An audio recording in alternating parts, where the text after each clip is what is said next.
Hey guys, welcome back with me again in this channel. On today's tutorial, I'm gonna show you how to easily make a picture collage on CapCut. So here you can easily combine photos on CapCut using the collage feature.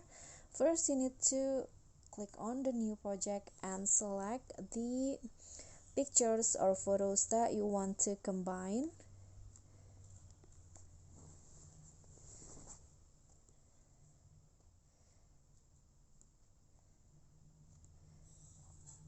Okay, I'm going to choose only 4, then click on collage, and after this you just need to choose the format and also the ratio.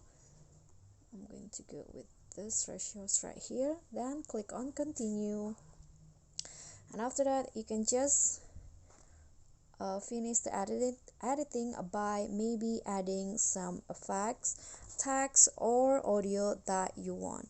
So let's say I want to add a video effect.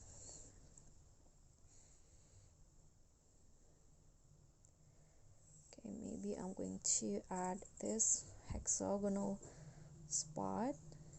So you can just select the effect, then click on object and choose all videos, and here will be the result. Okay everyone, so that's all from me. Thank you so much for watching. I hope you like this video. Don't forget to click thanks, like, subscribe and comment. Bye.